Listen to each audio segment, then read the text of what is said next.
Hello, my name is James Ellis, and today what we're going to do is review a point of sale architecture and determine the opportunities that may exist to add things or subtract things that will improve the overall architecture. So, when I initially looked at the design, the first thing that came to mind was as a single server architecture designed for a small business with 2 locations.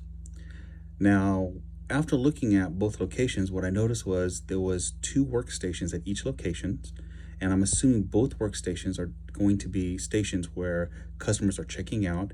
And I noticed that there is no credit card reader, there is no receipt printer, and there is no cash register.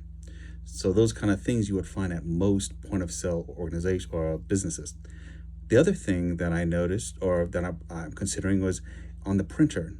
One could say that the printer at both locations is the receipt printer, but I'm going to go with if you have 2 locations or two state workstations for checking out customers, the last thing you want to do is be constrained by a single printer when you're checking out customers if you're busy.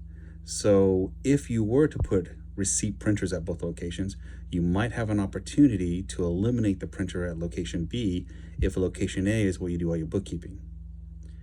The next thing that I considered when looking at this was there was a barcode printer at both locations, and the barcode printer was connected to the workstation. And I kept on thinking the only reason I would think you'd want a barcode printer would be for management of your inventory.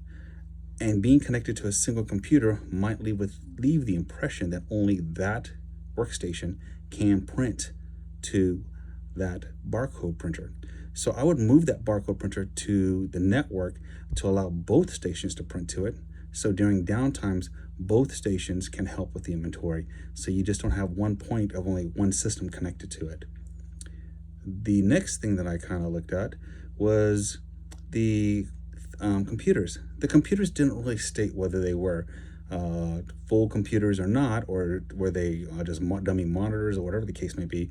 But I kept on thinking, may want to point out that you probably want to put thin clients in. They take up less space, they're cheaper, and they're more efficient, and they pretty much meet most of the needs you have. So I would definitely move this to thin client, or at least call out that they're thin clients.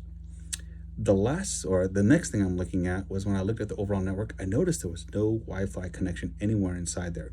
And that kind of, limits your ability to be able to be agile in your business and move things around if that's what you need to do. So I would definitely add Wi-Fi at both locations, and maybe even, you might want to consider that they might want to share that Wi-Fi with their customers, let the customers research the products they're selling. I know I do a lot of that whenever I'm looking at products, and that would be an opportunity there that they want to consider.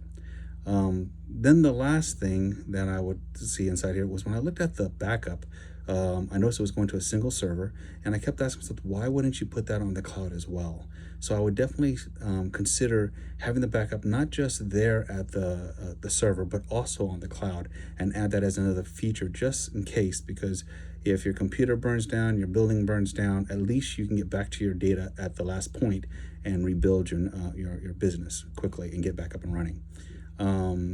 But those are things that I noticed just by looking at the limited data we have, and things that I started thinking what could be added to improve the overall process. Thank you.